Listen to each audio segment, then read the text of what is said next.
and Ghost Towns with Mike Roberts and Bill Barlee.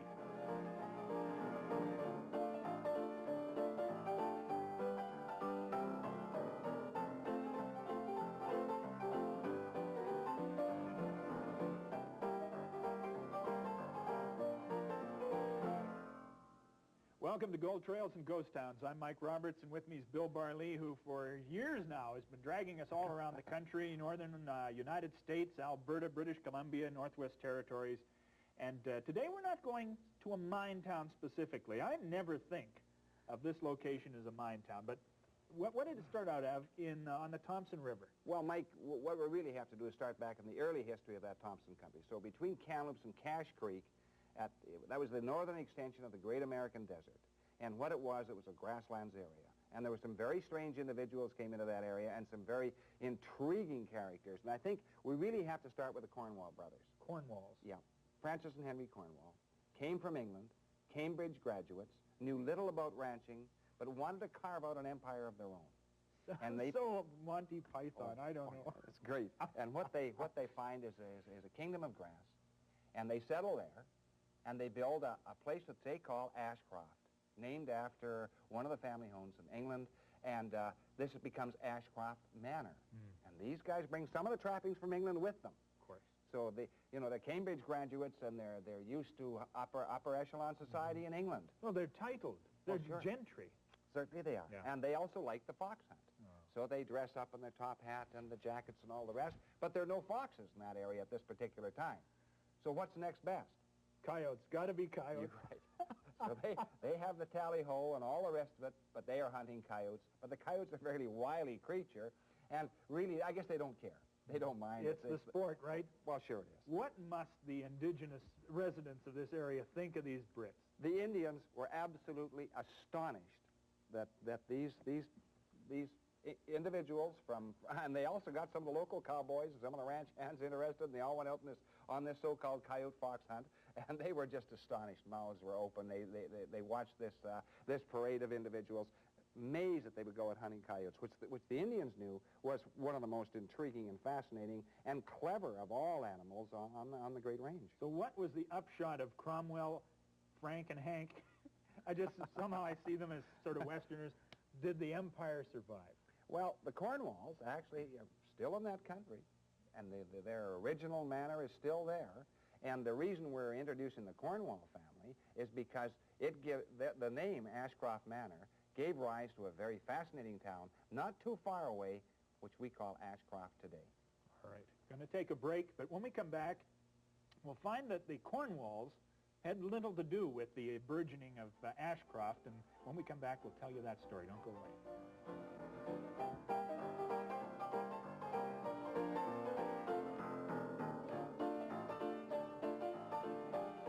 Don't look like the kinds of implements that any titled gentry would have on the heels of their boots. Where do these real cowboy spurs come in? Well, we're talking cowhands and ranchers. And it comes in really with four cowhands who drift north. And one of them is John Barnes, and he was a Kentuckian. And the other one is a guy called Bill Brink, and they were partners, early partners. They bring along their two sons-in-law, a guy called Bill Bowes and a guy called Oliver Evans. And what happened really is they drifted across the high plains, Mike. And here's a picture of the four individuals. Barnes, these are really Brink, the four founders, Evans, and Bowes. Sure, of Ashcroft. These guys, did they make cowboying or cattle ranching their sum total of their activities? Well, at first, sure, they came in here, and the bunch grass was plentiful. The country was right for it. Wasn't heavily timbered. It was just right for cattle. But by 1883, they hear that the CPR is going to drive through the Thompson River country and thence downriver, down the Fraser Canyon and so on. And they think that perhaps there's an opportunity for them. So what they do, on pure speculation, Mike, they build a hotel right on the banks of the Thompson River. And they call it the Thompson River Hotel. And sure enough, by next year, along comes the CPR track laying crew, laying track, but they're laying it about half a mile to 3/4 of a mile away. Oh, no. So the hotel's in the wrong place. But they're equal to this.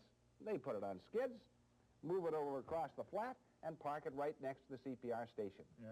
Now they're ready to go. All they have to do is wait for the people. And they rename it the Ashcroft Hotel. And this is what it is. So now they say, okay, if it isn't the Thompson River Hotel, what is it? Well, let's take Ashcroft. The Cornwalls won't mind. They call it the Ashcroft Hotel, and it becomes a permanent fixture in what is a fledgling town. And it is just a fledgling town. It's going to have a good future. I mean, these guys feel it in their hearts. Oh, yeah. They took a real chance. We're talking now 1884? 1884. 1884. Yeah. And this is, what, early? This is early turn-of-the-century shot, just after that, actually. And this is when Ashcroft really started to get underway. And it did get underway, and the reason why is because there were a lot of individuals who came streaming into this town, saw opportunity knocking. And one of these guys was a guy called Doc Reynolds. Now, he went by the name of Doc. Whether he was a real medical doctor, we don't know. But he was a first-rate poker player. Essential to survival, obviously. Sure. Yeah. Oh, sure. He drifted from camp to camp, from mining town to mining town. He was a good writer. He was a teacher. He was a medical practitioner. He was a newspaper publisher, and he establishes a newspaper in Ashcroft. You can't count yourself amongst the town until you've got your newspaper. That's right. He calls it the British Columbia Mining Journal.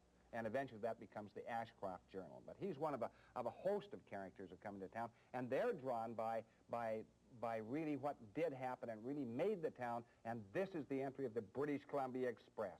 And the British Columbia Express was the granddaddy of express companies. Actually, at that time in North America, Wells Fargo had virtually disappeared as an express company. This is the last of the great stagecoach lines. And they covered thousands and thousands of miles. They had been in Yale. That was their headquarters. Now they moved to Ashcroft.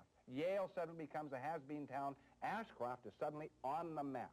The very thing that Bose, Barnes, Evans, and Brink thought would happen. Precisely. It just everything worked out perfectly. Their bridge goes across the river, and they now become essentially mile zero of the new Cariboo Road. They're still supplying mining activity in the Cariboo. Sure, but here's what comes. And there are some great characters in here.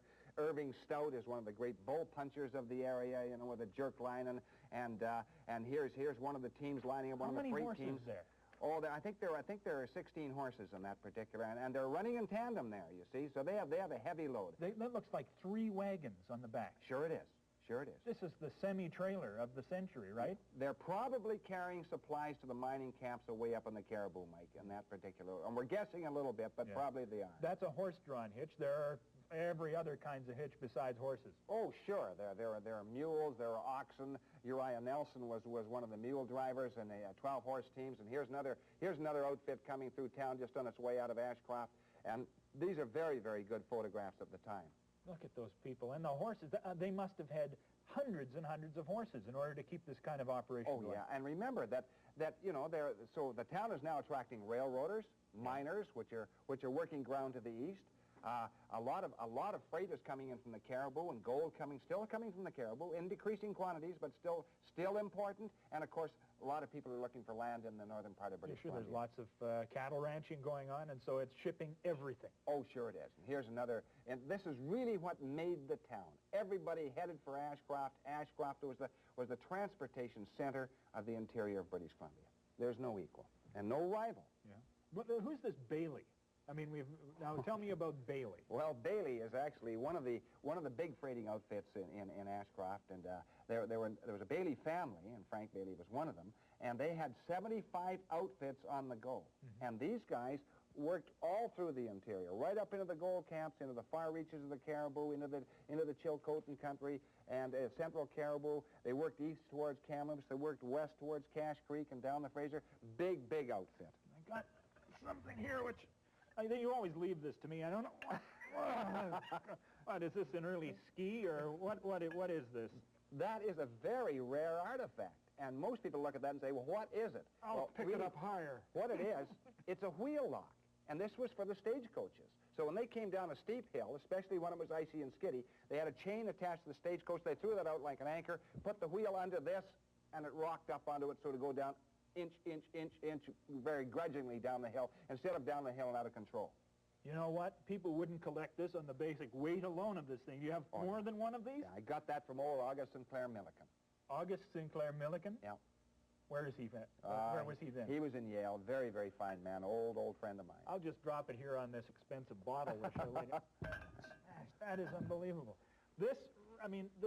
All of this growth brings on, I mean, if you've got a newspaper in town, you've got a great town going. But you also get your post office in town. That's another sign that you've made it. Sure. Tell me about these. What are these envelopes? Well, really, those covers or envelopes, as the ordinary public would know them, are from the Bailey and Company. And you notice the two different stamps. They have the company stamps on them. This must be an earlier one before they got ritzy enough in order to... well, this is the earliest one here, actually, because that's Queen Victoria, and here's Edward the VIII, or Edward the VII, I should say. So they sent these into a gold camp, which was Cornwall Forks, and they were sent to a Chinese merchant. In fact, on the back of one of these mics is interesting because there's some Chinese lettering and writing, which probably means I paid this bill. Is that, do you think? No, this is Fang Yi? Fang Qi. Fang Qi saying, return to sender, I've paid this bill, don't bother me with any more of this stuff. Yeah. That's good. We got some freight. This is one of the wonderful artifacts. Treasures come in all sorts of shapes and sizes. This was just, well, what did it house originally? What did this bucket contain? This originally housed, as you can see, it says right here, biscuits, and then they had bran. And this was actually probably about 1915. So this is around 3/4 of a century old, this particular tin. And, you know, it's what we call a patriotic tin. And this stuff would have been carried up the Cariboo Road by either a freight wagon, probably a freight wagon of some type. By the ton, stuff like this. But this looks like it has just come out of the factory, like out of the store this morning. What a beautiful condition that is. Once in a while you get a tin like that. It's really quite remarkable. I guess. Ashcroft continues to grow. Well, sure it does. And it's, you know, it's becoming really quite a cosmopolitan town. And this is a shot of the main street of Ashcroft. And it shows as it's going along, and we have the population is burgeoning. It's doing extremely well. There are no clouds on the horizon. You know, really, it's quite fascinating. Now, this is kind of a quiet shot. I mean, but most of these shots were taken, what, in the morning and stuff? Yeah, usually they were. There's a man in the newspaper again. We refer to it every so often. Larger-than-life characters come up, and this guy, Steve Tingley, is another character from Ashcroft. Steve Tingley was the best whip on the Cariboo Road. What's that mean, a best Well, whip? he's a stagecoach driver, and Steve Tingley is a very fascinating guy, good-looking man. Looks like the handsome Western cowboy, too, doesn't he? Yeah, he does indeed. He's and people thought he was, too. He was a very cool customer. He could handle the ribbons, which is really the lines for the stagecoach, like no one else in the Cariboo, and there were some awful good whips in the Cariboo. In fact, in 1876, he was driving, and they had to get the mail through, and this is part of their contract. So you didn't hold up the mail very easily, Mike. And the Fraser River was flooding at that time, and he was driving a 6-horse team in the stagecoach. And he got them into the flood part of the river, and he was crossing, and he was doing fine, but they panicked. And he had a split-second decision to make. He let the lead lines go through, the 2 lead horses, down the river, gone. He continues his trip as though nothing else happened. Came up to the next stopping place, 4 horses, but the mail got through. He was one cool individual. We've got a photograph which has to be a classic photo, and he could have been aboard this particular team. Sure. Look at this, a great shot. Yeah, this is a marvelous shot. It shows that type of country. This looks like country, very close to Ashcroft, of Cache Creek area, and here are the 6 horses, and you'll notice the horses are matched. And of course, this is the British Columbia Express with all the trimmings. And really, this is the last major stagecoach line in the world. And there's a difference. We've been talking about freighting, and we've been talking about staging. Staging is like the courier service of today. It's taking finished product and valuables. The freighters are taking the coarse goods. And, of course, the difference between a bullwhacker and a stagecoach driver, you know, as far as the echelons of social acceptance, well, the stagecoach driver was at the top of it. He knew exactly, and everyone really, they admired the stagecoach drivers, and the stagecoach drivers knew it. This was a special job in the West. So Tingley, obviously, gosh, I want to look at that shot again. Yeah. You can see this exuding from this guy. This guy is proud. Oh, sure he is. And probably tall, handsome, and proud. Oh, yes, he was indeed. And actually, his first wife was killed in an accident on a stagecoach, which is, at least on a wagon, which was very unfortunate. But he stayed with the British Columbia Express as an owner for 1/3 of a century. He finally sells out, I think it was 1897. What a great story. Oh, yeah. Remarkable guy. Now, here's another shot that's kind of interesting. This shows one of the other hotels in the Ashcroft area. This is the Grand Central Hotel, and as is usual in these days, Mike, everyone stands out front. They want to have their picture taken for posterity. Sure. And this picture was taken, I can almost tell you exactly, either 1911 or 1912. There's no date on it, but I'll tell you why. Why? Because the next photograph will tell you. All right. And the next photograph, and this is the Ashcroft Hotel, and this is kind of an interesting photograph because it's a bit ominous. It shows what is starting to happen. 1912, and the guy sitting on the hood of this truck, and this is a freight truck. Remember, Mike, goes much longer distance than the horses and the oxen and the mules. It can travel 100 miles a day, even over those rough roads. And the guy sitting there is a guy called Harry Coots. Now, Harry Coots he was a drifter. But Harry Coots was a very clever guy. Ladies' man, gambler, interesting guy. I've traced his history. Was over in that Weimar country. He was over in the Moyer country. He was in Phoenix, the mountain city. He was in Ashcroft, and eventually he ends up in Vanderhoof and then goes down to Vancouver. And but he's on his way up. He takes these pictures. So we're following kind of Harry Coots, who's really one of these intriguing wanderers of the West. Did he have anything to do with freight lines, or was he just a character in the midst of it? Well, no, he knew. He knew that the truck and the car were going to replace the horse. Mm-hmm. And he was in the forefront of that. And riding on the hood of the thing, just to point out his farsightedness. Yep. And so that shot in front of the Ashcroft Hotel would be taken, what, 1911, you figure, 1912? About 1911 or 1912. Look at the size of the place. Now, here's Ashcroft, and we should spend some time looking at this, because this is quite an important photograph. This is Ashcroft at its height, you know, just after the turn of the century, and there are the yards for driving the cattle, and the cattle went in there and were transshipped, and sometimes 5,000 cattle a year came through the stockyards of this old town. And, you know, these would be cattle from the Bonaparte Ranch and the Hat Creek Ranch and a lot of those old ranches up there. They've been up there for 20 years or more. And of course, you know, there are several churches which you can just barely make out.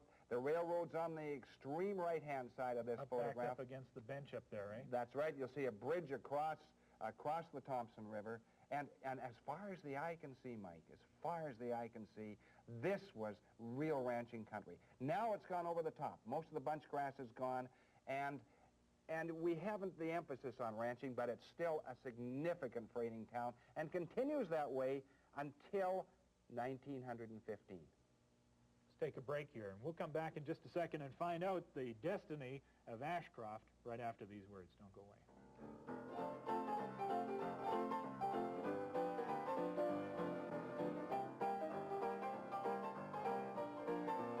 Trails and Ghost Towns. We're investigating the community of Ashcroft Service Center for the Thompson, for the Cariboo. Sure.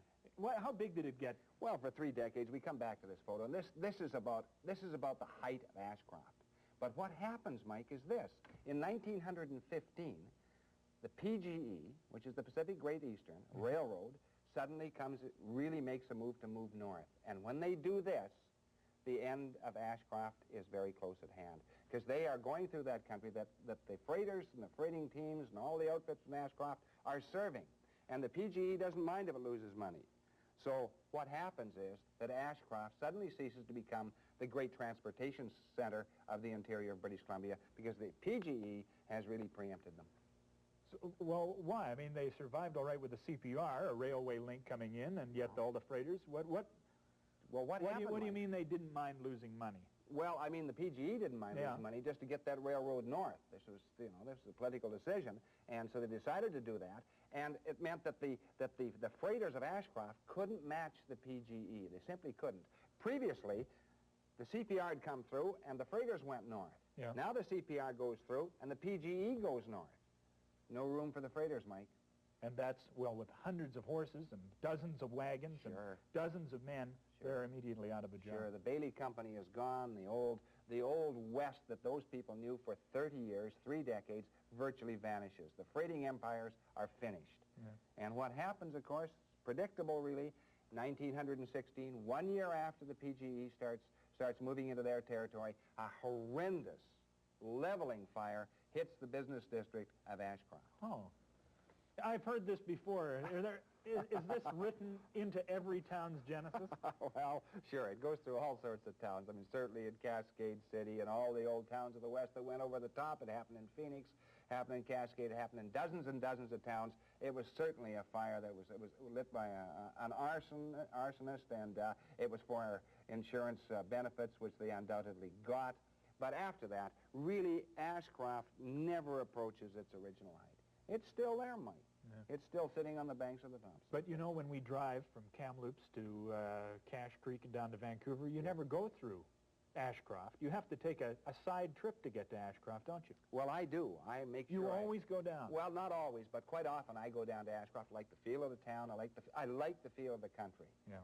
These original four cowhands weren't too far off the mark. Nice setting, nice town, nice river. I like that desert country up there. Yeah.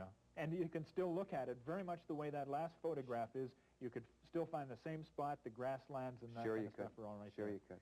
Well, I mean, Bailey obviously made his fortune, and Brinks, Barnes, Bowes, and Evans did their thing. Was it the kind of community that spawned these kind of riches? Well, really, what it did, there were mining camps to the east of Ashcroft in that area, and some gold camps and some copper camps. In fact, one of these old stories is kind of interesting, Mike. There's a Indian legend, a story that I have tried to follow for about 15 or 20 years, and somewhere between Merritt and Ashcroft is a high dry diggings, that is placer diggings. And I can get a certain amount from the Indians, and they're pretty tight-mouthed about it. Even one or two I know extremely well. But certainly, if you look at the old maps of George Mercer Dawson, you will find that there are diggings in that country, around the Nicola Lake region, and then you go down the Fraser and down in that Thompson area, so that this is not beyond the realm of probability. And I think that somewhere in that area, in that high, dry country, probably a high run, an old ancient channel, there's quite possibly an ancient mine where the Indians say the nuggets are as big as your thumbnail or a little bigger. They may be exaggerating. I'm surprised you're here long enough to finish the story. The other side of it is, of course, is that the cowboys continued to operate in that area, and you still got the Douglas Lake Ranch. These spurs amaze me because you picked up the spurs. I don't know, where did you get them? I actually got them from an American, and they came up supposedly from the Canadian side of the line. Now, these are inlaid with silver. Yep. And TJ is written on those. That's right. Now, do you know anything about TJ? Can't trace it, Mike. Having a tough time. Now, where did you pick up the brand? That brand came from Southern Cariboo. So, this brand is TJ as well. That's right. Do you think that the brand and the spurs are connected? Well, I don't know, but I can trace the brand in the brand book. Yeah. So even the old brand books will probably give me an idea of exactly who used this brand originally. So, absolutely coincidentally, you came upon what might be a matched set. That's right. From two different sources. Very rare. Treasures are wherever you want to find them, aren't they? Sure they are. That's great. I had never thought of Ashcroft. I mean, I've been too fixed on gold, I suppose, but that's our story today. Thanks. You're welcome. We'll be back for more Gold Trails next time. Join us then. Bye-bye.